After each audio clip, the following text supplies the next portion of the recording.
Morgan Freeman is one of the most respected voices in cinema, not just 40 years ago, 1979, Denzel and I were in a Joseph Peck production. Not just literally, though his commanding narration has become iconic, but in the way he speaks about his craft and his colleagues. Over a career spanning more than 5 decades, Freeman has shared the screen with legends, mentored newcomers, and built a reputation as Hollywood's elder statesman. Known for his dignity, precision, and unshakable calm, Freeman doesn't often reveal strong opinions about others. But when he does, his words carry weight. It just taps out. It does. Yeah, right around 80. Around 80? Yeah. Okay, all right, that's not bad. And then you start on a slope. At 87, Freeman has finally let slip which actors he holds in the highest regard, not in the form of a ranked list, but scattered across interviews, tributes, and personal reflections. Some are his peers, contemporaries whose talent he openly envies. Others are trailblazers, the men whose careers showed him that a young black actor from Mississippi could rise to the top. And still others are the classic screen icons whose understated power shaped the way Freeman approached his own roles. Tonight, we're counting down 6 actors Morgan Freeman has praised, envied, or credited as inspirations, the ones he truly loved. These are the names that help define the career of a legend. Number 6, Tom Cruise. For decades, Tom Cruise has been one of Hollywood's most bankable stars. From Top Gun to Mission Impossible, his career has been built on intensity, energy, and a relentless commitment to performing his own stunts. Welcome back to be back. Thank you, buddy. Wasn't that great, that surprise? That was awesome. That's so cool. That was really, beautiful. it was special. That was really... Morgan Freeman, with his calm gravitas and legendary voice, might seem like the complete opposite. But when the two finally worked together in Joseph Kosinski's 2013 sci-fi adventure Oblivion, Freeman revealed something surprising. Tom Cruise was someone he had long wanted to share the screen with. During a Reddit AMA promoting the film, Freeman was asked what it was like working with Cruise. His response was short but telling. Awesome. Someone I have wanted to work with for years. For an actor as seasoned as Freeman, that kind of admiration isn't handed out lightly. To him, Cruise represented the modern action star who takes his craft as seriously as any dramatic actor. Oblivion itself might not have become a cultural juggernaut, but the pairing of Freeman and Cruise was a cinematic milestone. Done that. Yeah, done. But I mean, how do you... Well, 60 miles an hour and then, multiple. Freeman, Cruise symbolized more than just a blockbuster star. He represented the kind of contemporary actor Freeman still admired after decades in the business. Ambitious, daring, and relentless in pursuit of excellence. While Freeman's inspirations often trace back to classic Hollywood or trailblazers like Sidney Poitier, his enthusiasm for Cruise showed that he still valued the modern generation of stars who kept pushing boundaries. It also underscored something important about Freeman's outlook. He has never been the type to dismiss younger actors or resent the spotlight shifting to others. Instead, he celebrates their success when it is earned. In Tom Cruise, he saw not just a colleague, but an actor who built a career on hard work. And that's the quality Freeman has always respected most. That's why, when asked directly, Freeman didn't hedge or offer polite praise. He simply said working with Cruise was awesome, because for him, it really was. Number 5, Humphrey Bogart. When Morgan Freeman reflects on the actors who shaped his love of cinema, he doesn't just look to his peers or the trailblazers who made his own career possible. He often goes back further, to the golden age of Hollywood, a time when movie stars weren't just actors but cultural archetypes. Among those figures, one name consistently stands out, Humphrey Bogart. In a 2011 interview with Rotten Tomatoes, Say, some people in the balcony were asking where Sam Peckinpah and Steve McQueen are. Mr. Peckinpah is wrapped up in the editing of his movie. Freeman was asked about his favorite movies and actors. Without hesitation, he listed a group of classic leading men he admired: Gregory Peck, Gary Cooper, and Humphrey Bogart. The inclusion of Bogart said a lot about the qualities Freeman valued most in an actor. Bogart was never the tallest man in the room, nor the most conventionally handsome. But he had something else: presence. With his gravelly voice, weary demeanor, and eyes that seem to carry the weight of the world, Bogart redefined what it meant to be a leading man. Well, I suppose I'm just talking nonsense. I suppose so. In films like Casablanca, The Maltese Falcon, and The African Queen, he played characters who were flawed, cynical, and world-weary, yet irresistibly charismatic. For Freeman, who would later become known for his own quiet gravitas, Bogart's performances offered an early blueprint. Here was an actor who didn't need to shout or overact. His power came from restraint, from an ability to draw the audience in with a look, a pause, or a line delivered with perfect timing. Bogart's influence on Freeman is most visible in the kinds of roles Freeman gravitated toward in his own career.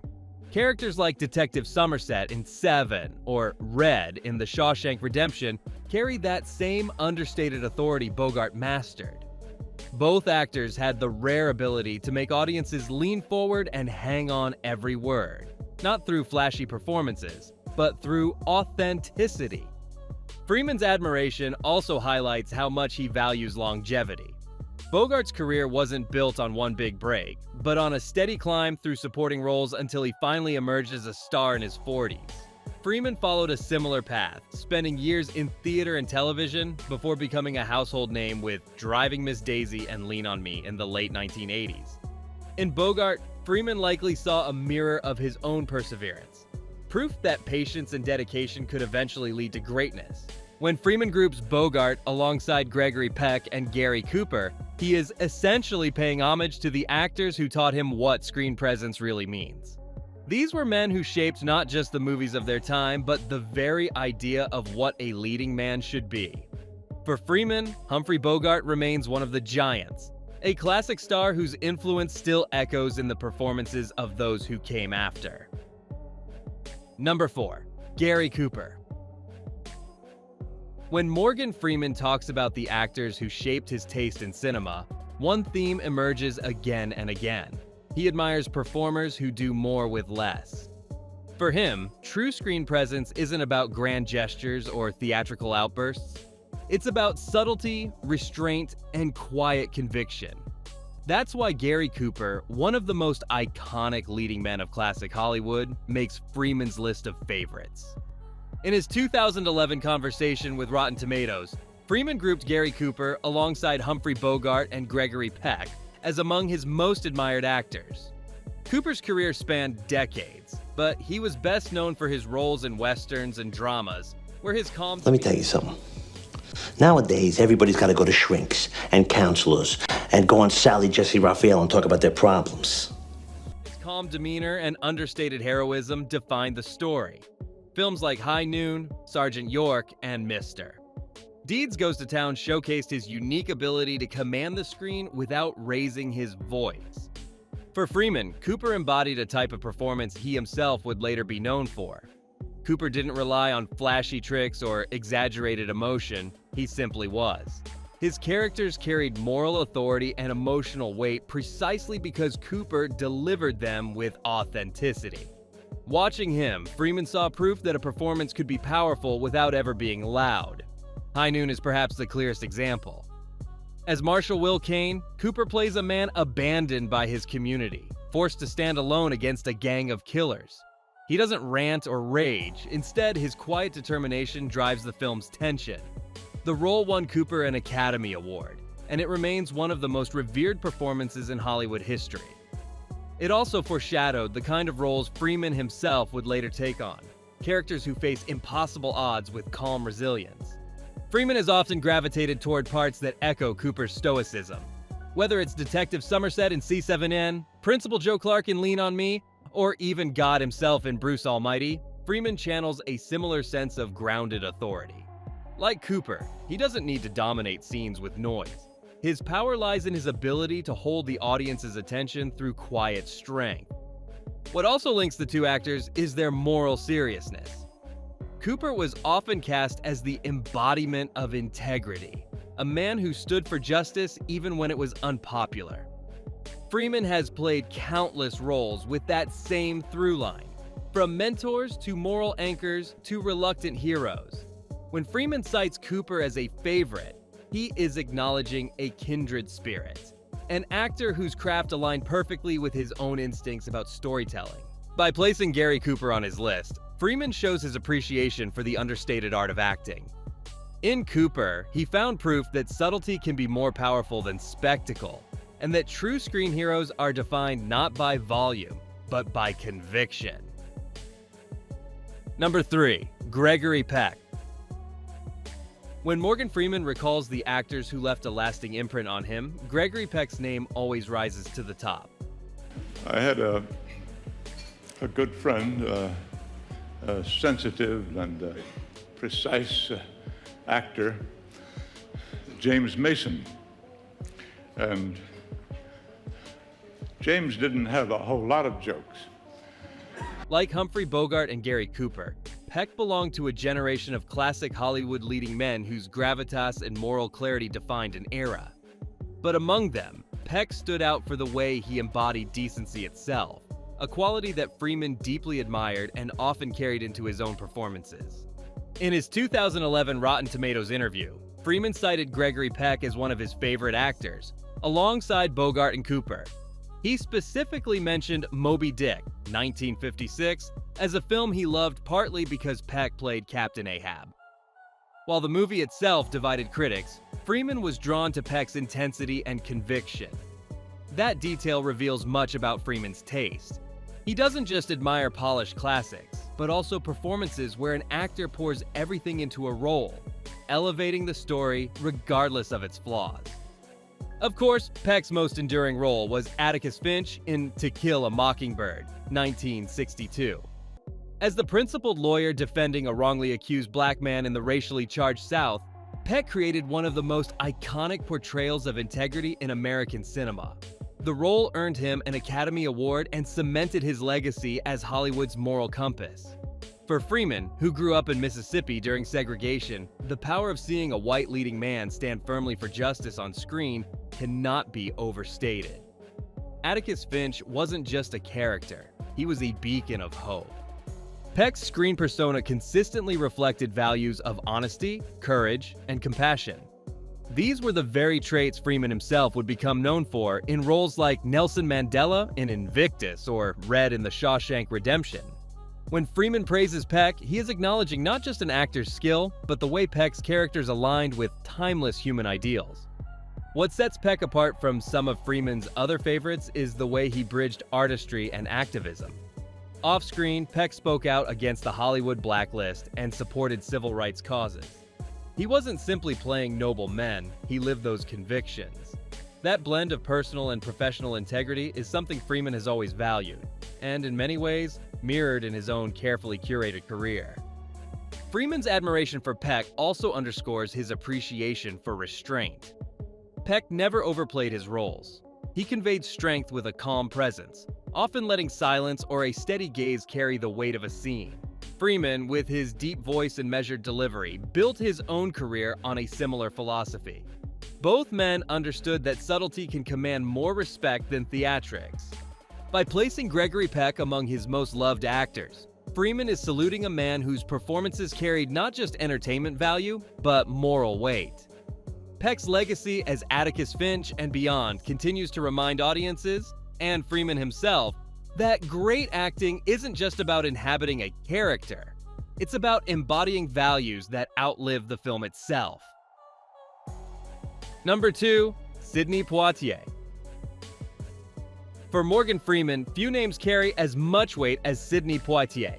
Before Freeman ever stepped in front of a camera, before Hollywood opened its doors to a generation of black actors, the winner is Sidney Poitier.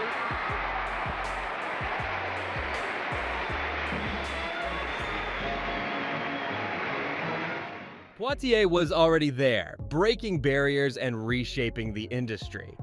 Freeman has never been shy about saying it. Without Sidney Poitier, there would be no Morgan Freeman. In a 2023 Sunday Times interview, Freeman recalled the bleak reality of his youth. Growing up in Mississippi, he saw almost no black representation on screen. The roles that did exist were often caricatures, maids, butlers, or comic relief designed to reinforce stereotypes rather than challenge them. Then came Poitier. Freeman remembered the moment vividly. He gave young people like me the idea that, okay, yes, I can do that. Poitier wasn't just acting. He was leading films, commanding respect, and portraying characters with dignity. He has sent me a big, strong man. He didn't say anything to me about sending me any place. I was just passing by. In classics like Lilies of the Field, 1963, Guess Who's Coming to Dinner, 1967, and In the Heat of the Night, 1967, Poitier became the first black actor to consistently headline mainstream Hollywood productions. He wasn't relegated to the sidelines. He was the story, and that, for Freeman, was revolutionary.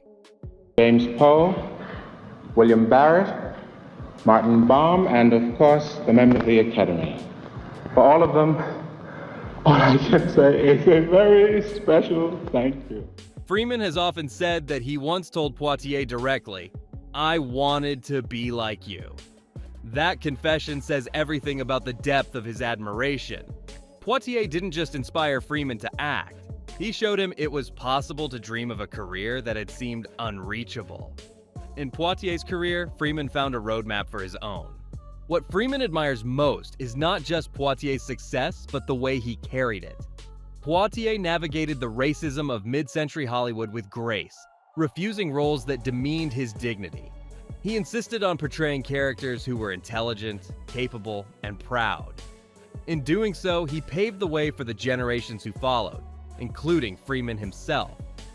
Freeman's own career reflects that same ethos. He too has carefully chosen roles that emphasize strength, wisdom, and moral authority. Whether playing Nelson Mandela in Invictus, God in Bruce Almighty, or Red in The Shawshank Redemption, Freeman has consistently echoed Poitier's insistence on dignity and representation. Beyond the screen, Freeman admired Poitier as a statesman of the arts. Poitier wasn't just an actor, he was a diplomat, a director, and a cultural leader. His 1964 Academy Award win for Lilies of the Field made him the first black man to receive the Best Actor Oscar, shattering a ceiling that had loomed over Hollywood for decades. By naming Poitier as one of the actors he loved most, Freeman is honoring more than a personal hero. He is acknowledging the man who proved against the odds that talent and perseverance could overcome prejudice. To Morgan Freeman, Sidney Poitier wasn't just an inspiration, he was a pathfinder. Number 1, Denzel Washington. Everything ends because I'm your mother, that's why. Shut up. Still, the other day, because I'm your mother, that's why. Shut up. When Morgan Freeman speaks about Denzel Washington, his words carry a mix of admiration, envy, and respect rarely heard from a man of his stature. Freeman is not one to lavish casual praise, but when it comes to Denzel, he admits openly, this is one of the actors he envies most. Their connection stretches back to Glory, 1989, the Civil War epic where both men shared the screen. Denzel, then still building his career, delivered a searing performance that won him an Academy Award. Freeman, already established, recognized the depth of Washington's talent immediately. The two became friends, and over the decades, Freeman has repeatedly singled him out as the actor whose career and artistry he admires above all others. In a 2019 Variety interview, Freeman said Washington embodies the three qualities that this profession takes: perseverance, versatility, and charisma. Few statements capture Freeman's philosophy of acting so clearly. And in Washington, he saw all three perfectly balanced. Later, in a 2023 interview with the Sunday Times, Freeman admitted he was envious of Washington's career, saying Denzel was doing what I wanted to do. It wasn't resentment, but a wistful acknowledgement that Washington had taken on roles Freeman himself longed for. Freeman repeated the sentiment in other interviews, calling Washington's trajectory the kind of career he had always dreamed of. That level of candor is rare in Hollywood, where envy is often hidden behind polite smiles. But Freeman's honesty reveals the depth of his admiration. For him, Washington isn't just a peer, he's a benchmark. At the 2019 AFI Life Achievement Award honoring Washington, Freeman delivered a glowing tribute. He praised Washington's ability to make contact with you in every performance, calling him extraordinary. Coming from a performer whose own screen presence has been described as monumental, that praise was especially powerful. The admiration flows both ways. Washington himself has often spoken of Freeman with respect, recognizing him as one of the greats of their generation. Yet Freeman's willingness to call himself envious of Denzel says more about his humility than any rivalry. He sees in Washington not competition, but an embodiment of excellence, someone whose work reminds him what the craft can achieve. For Freeman, who rose to stardom later in life after decades of theater and television, Washington's career represents the opportunities he wishes had been available to him earlier. Still, rather than bitterness, his reflections are filled with pride and awe. He knows how difficult it is to achieve what Washington has done, and he celebrates it wholeheartedly. When asked which actors he loves most, Freeman's answer is clearest here. Denzel Washington is not just a colleague, not just a friend. He is the gold standard. To admire is one thing, to envy openly is another. And for Morgan Freeman, no actor better earns that honor than Denzel Washington. Over the course of his extraordinary career, Morgan Freeman has built a reputation as one of the wisest, most admired figures in Hollywood. His voice, both literally and figuratively, carries authority. Well, it's a different time when I started. I'm not concerned with what people think about me. I don't care about that, especially now. When I was younger, I didn't grow up like your generation is growing up. So when he speaks about the actors who shaped him, inspired him, or earned his envy, his words become more than compliments. They are a roadmap of what Freeman values most in his craft. The list he's revealed is telling. From Tom Cruise, a modern star whose relentless dedication impressed him on set, to Humphrey Bogart, the world-weary icon who showed him the power of restraint, Freeman's choices span generations.